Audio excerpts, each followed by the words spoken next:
Okay, lesson 4-5, solving rational equations. So rational fraction, someplace in the equation there's a fraction, and then these are usually rational expressions, meaning it's like it's algebraic. It has some x's and numbers mixed in with it, polynomials. So the problem with these are that you can't work with them when you've got those variables in the denominator. So what would you do here to get rid of x plus 4 in the denominator? And I would suggest you need to multiply everything and think of it as both sides of the equation by the x plus 4. So when I multiply that times the first fraction, everything cancels and I just have 1. And then when I multiply it onto the other side, I'm going to have this 2 times the x plus 4. So that's going to distribute out to give me 2x plus 8. Subtract the 8 to the other side. That's going to be a -7, right? And divide by the 2. And we'll get a -7/2 or -3.5. But it's that x in the denominator that causes us the problem. We can't solve it. So multiply by whatever it takes to get rid of all those fractions, especially where the x is in the denominator. So a little word problem that oftentimes comes up with these rate problems. So I've got John here and he mows the lawn in 6 hours, and Sally comes along and she can do it twice as fast. And then what if they work together? How long will it take? So first of all, if Sally's twice as fast, how long is that? So if it takes John 6 hours, that must mean she takes 3 hours. So let's just think about it this way.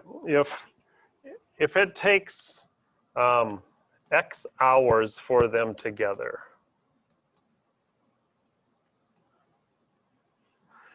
first, if it's just 1 hour, if it's John alone and he takes 6 hours in 1 hour, would he not do 1/6 of the yard? And or lawn, and if it was 2 hours, it'd be 2/6 or 1/3. And so if we say it's X hours, so this is for 2 hours. If we say X hours, it's like this is times an X. And so if X is the time it takes them working together, he's 1/6 of that times whatever that number of hours is that he's done. And Sally is 1/3 times that. And the two of them together do 100% or the full yard. And that gives us our equation to solve for how long it takes them working together. Again, my first step on this would be, at this point, I would go ahead and multiply everything by 18, just because those fractions make me more likely to make a mistake. So if I do 18 times 1/6, that's 3x. And when 18 times 1/3 x, that's like 6x. And then 18 times the 1 on the other side is 18. So I've got 9x equals 18. If I divide by 9, that means it took them 2 hours working together. See if that makes sense. She can do it in 3 hours by herself. He can do it 6. So together, it's got to be faster than what it would take her, 3, and 2 hours is less than that. So those rate problems like that, that's how they're always going to set up. Think of it as if it's just 1 hour, what fraction of the yard they would get done, or 2 hours or 3 hours, and then just say it's going to be X hours, and then set up an equation to solve. Continuing from there, well, what if we have one that looks a little gross here? But we've got all these denominators. Again, the denominators are the problem. So let's take a look. First of all, factor any of the denominators you can. I do believe that one factors that way. Check it if you want. -5 times -3 is my positive 15. -5 and -3 makes -8 added together. So remember, the next step is it's those denominators that cause the problem. So we got to multiply by whatever we have to do on everything, the whole equation, both sides of it, that will get rid of those denominators. So I would suggest multiplying the whole equation by this. So when I multiply it over here, the x minus 5s would cancel. Like I'll have this one over that one. Simplifies, reduces, divides out to 1, however you like to say that so that it makes sense to you. When I multiply it into this next one, the x minus 3's are going to eliminate. Divide out to 1, cancel, however you think of that, leaving me the x times the x minus 5. And then this last one here, on the left or right side of the equation, the whole denominators cancel with the numerators, leaving me just that 2. So now we just have a quadratic that we need to solve. We've got x minus 3 plus distribute this one out. And let's see, move everything to one side. I like my x squareds to say positive, so I'm going to keep that x squared here on the left. This x minus that 5x is a minus 4x. And then if I subtract this 2 over there, that's a minus 5. And then this will factor. X minus 5, x plus 1. Set each factor. So two things multiplied here, that zero product property we've talked about before. If two things here, if you think of them as a single number, x minus 5 is a number or x plus 1 is a number, and they equal 0, the only way for that to happen is if one of them is 0. You have to, one of these two things, this or this, have to be 0 in order for them to multiply to equal 0. So x plus 5 is 0, or x plus 1 is 0. Add the 5 to the other side here, we'd get a 5, undoing our operations. Or here, if you subtract the 1 to the other side, you get a negative 1. Now, you've heard for a long time when you get your final answers, you should always check your work or re-examine to make sure things make sense. And in this case, here's what I would tell you. So if you look at this solution, x to the 5, and you look back up here at your original problem, if you put a 5 in there, would you be dividing by 0? And hopefully you say yes, and you say, but I can't do that. That's not allowed. So you can't have that one. That's called, so I have this note up here to remind myself to check for it. That's called an extraneous solution. If you looked at the graph, the two sides, the equations would not intersect at that point. So our only answer for this problem is the x of negative 1. All right, so sometimes you'll see one that looks like this. It's pretty much the same as the last one. I would remind you that a plane 7 is like 7 over 1. And we're just going to multiply by what does it take to get rid of all the denominators. And again, hopefully you agree that's x minus 2. If you want to put it over a 1, you can. Multiply it over here times this first fraction. X minus 2 would just cancel out all by itself. Multiply it onto the second fraction. You have your 7 times your x minus 2. Last but not least, onto this next one, your x minus 2's would cancel, leaving me with just the 10. Distribute out that 7.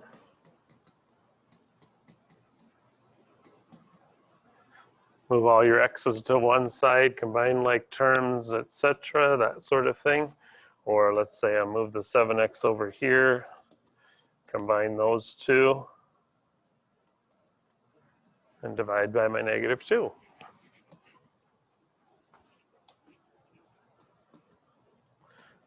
Get an answer of 6. If you wanted to, you could put it in there. This would be 6, so that'd be 30 over 6 minus 2 is 4. That's what, 15 over 2? So that's 7.5 on that side. So what happens over here when you put the 6 in here? 6 in here, 6 minus 2 is 4. That's 5 halves. That's 2.5, right? And what's 7 plus 2.5? Well, that's not 7.5 that we got on the other side. Let's see, check our work here. I got a 6 for my final answer. 30 over 4 would indeed be 7.5. If I put that 6 over here, 10, I either have a mistake somewhere or we have an extraneous solution again. So if we're checking our work here, I don't seem to, sometimes I can't find it in my work and it's faster for me to actually just rework the problem.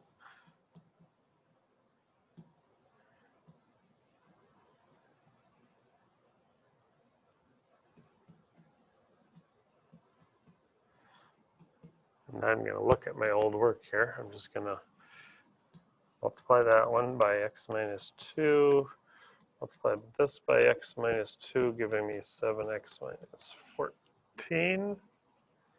And that would be my 10.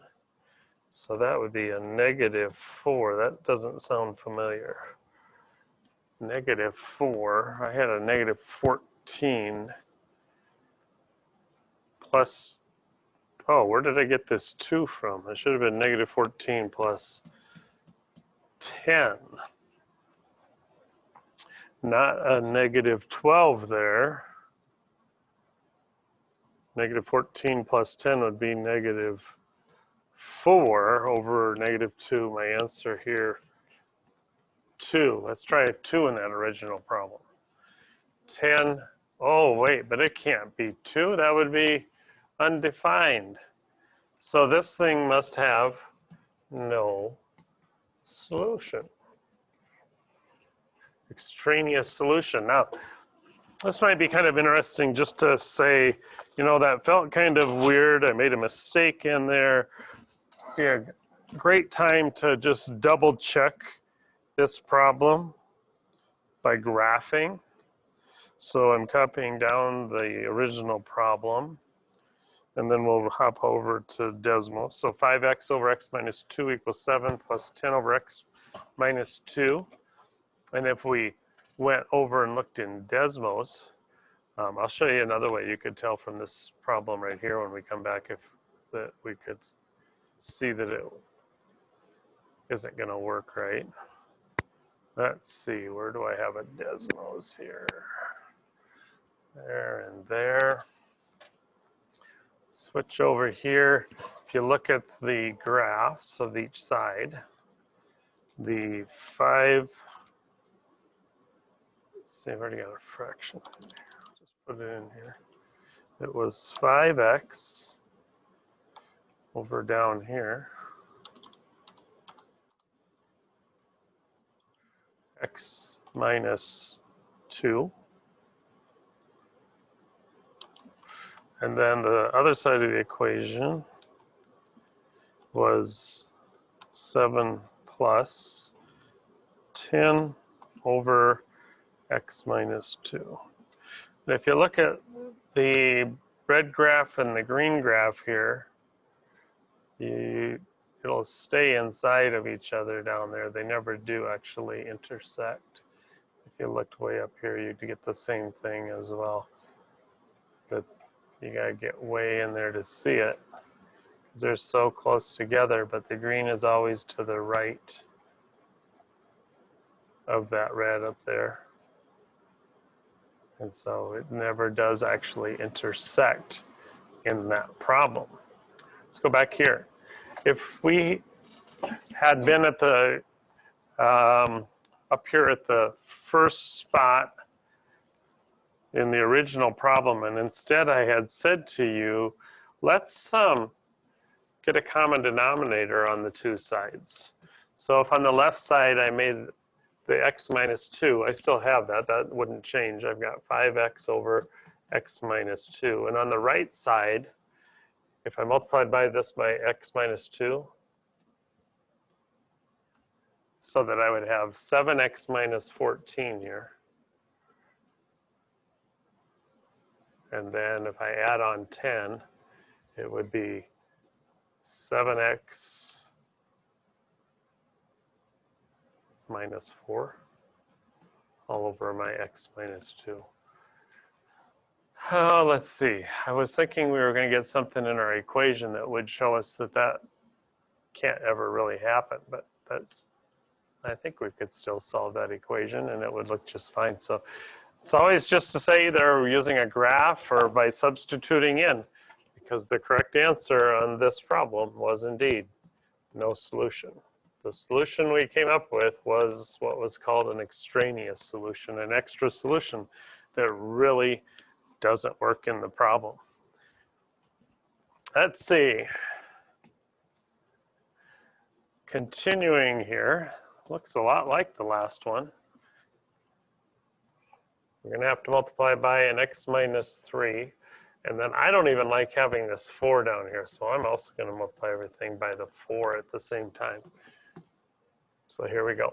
Take this times this first one, the x minus 3 over x minus 3 would go away, leaving me with the 3 times the 4, or 12. Let me erase those slashes I put on there so I don't mix it up with the next one. Bring down my equals. And now when I multiply it on this one, the x minus 3's go away again, leaving me the x times the 4, or 4x. Bring down the minus. And then times this last one. The 4 is going to cancel with the 4, leaving me the x times the x minus 3. And if you wrote it as x squared minus 3x, that would be awesome. That's what I'm going to do next anyway. If you can skip steps without making mistakes, I think that's a really wise thing to do. A lot of times people who take the ACT, SAT type of tests, the things that get them in trouble are, the biggest problem most that I hear of is they don't have enough time. They would have known how to do the problem, but it's a time test. So my next step, it's going to be a quadratic. So like this is a 4x minus x squared. Don't forget to distribute that over there, so it's a positive 3x. But I like this x squared to have a positive coefficient, so I'm going to move everything to the left side. So I'd have an x squared over there. This 7x right here, 4x and 3x moved to the other side would be a minus 7x plus 12, and then the right side was a 0. So if I'm looking at this quickly here, I think it looks like it would factor x minus 4x minus 3. And I would get, when each of those factors are set equal to 0, move that over, I'd get a 4. Or add that one to the other side, I'd get a 3. So I've got those two solutions. And again, seems like it would be smart to check it, because again, if you look back at your original problem, what about this 3? If I put a 3 in here, that doesn't exist. So that one's out automatically. We could just check the 4 quickly. Put the 4 in. 3 over 1, that'd be 3. Put the 4 in here. 4 over 1 would be 4. Minus 4 over 4 would be 1. That does look like it works. So the x equals 4 would be my solution. And then we always get a word problem in here. So we have a boat, somebody paddling. They're going upstream one way, and it takes an hour longer. And then they're going downstream with the current, and it's 16 miles, so it would be like an hour shorter. And then the speed in still water is 5. So then we remember that rate times time equals distance. And then because our times are sort of like what we're comparing here, I decided to go and solve this for time, distance over rate. So the one time is going to be 1 less, and the other one's going to be 1 more. The distance is the same. Paddling with the current is, oh no, the distance says here, with the current would be the faster one, right? So my time, my rate here, and my 5 miles, if C equals the current, when they're going with the current, it would be C5 plus the current for the rate. Still water plus the current would make them go faster. and they're going upstream here, so it'd be the still water minus the current rate for that. And then my distances in the problem are right here. And then the 1 hour longer for time. So the time is 1 hour longer, so we've got to add 1 onto that one. So remember, distance over rate. So distance right here over rate, and then we've got to add 1 to that, and then it would equal this distance over that rate. Okay, I think I've got an equation to solve there. So 16 over 5 plus c would be the rate going with the current, and then 6 over 5 minus c, this is the time, but I got to add 1 onto it, would be 1 hour longer going upstream's rate. Because distance over rate, this is like time because of what we were saying right here. All right, so how are we going to solve that? Get rid of the common denominators by multiplying by them. So I got to multiply by both 5 plus c and 5 minus c. Multiplying it over here on this first one, the 5 plus c would cancel, leaving me the 16 times the 5 minus c. Multiply it onto this one, the 5 minus c's cancel, leaving the 6 times the 5 plus c. And then last, they're going to have to both be multiplied onto this 1, which is 25 minus c squared. 5 plus c times 5 minus c, difference of 2 squares. So what do we have here now? 16 times 5, I believe that's 80, minus 16c, distributing this in, equals the 30 plus 6c plus 25 minus c squared. I just like to have that leading coefficient positive, so I'm going to move everything to the left because then I'll be adding that over here. A negative 16c, that'll be a minus 6, so it'd be minus 22c. And then I've got a 30 and 25 is 55, subtracted over here from the 80 gives me a 25.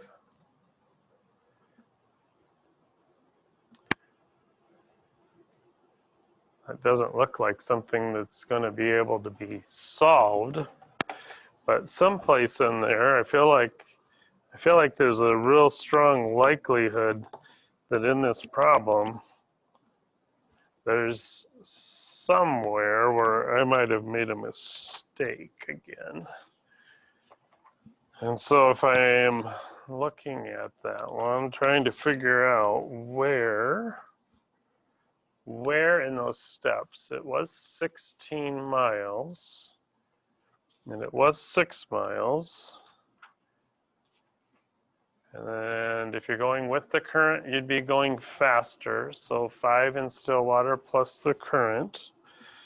So that would be okay. And then if you're going upstream, you're going slower. 5 in still minus that current. And so then after you set that up, you're 16 over your 5 plus c. I feel like that plus 1, that maybe I got that in the wrong spot. The 1 hour, even though he paddled upstream for an hour longer, upstream was an hour longer. Oh, so if I want to make the two sides equal, this side is already 1 more than that side. So if I should have subtracted the hour here to make them equal. That's where I've got a mistake here, I think. So if I want to put it here, this would need to be a minus. Okay, so let's back up and fix that. Which means this would be a minus right here as well. So if we take this and just subtract that whole thing, don't forget, that means I didn't need to move everything over to the other side, because now that c squared on the right would be a positive. So let's see, minus under there would be a c squared. I would have this 6c here, a 30, minus that 25, and I would still have this 80 minus 16c. To move over to the right, c squared, add the 16c, that's a 22c. I've got 5, subtracting 80, that's like minus 75 then. There's 5 there, and I'm going to subtract this 80 over to that side. So then I think I can see this. It was going to factor then, I think, into a c plus 75 is 25 times 3. So 25 and c plus 3, whoops, minus 3.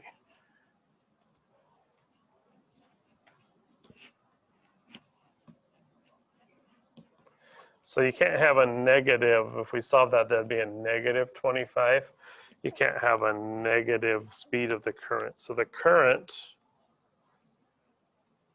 would equal 3 miles per hour. If the question asks, what's the speed of the current?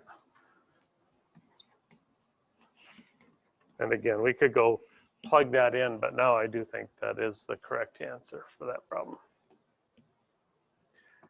And that wraps up an example to go along with all the other problems in lesson 4-5.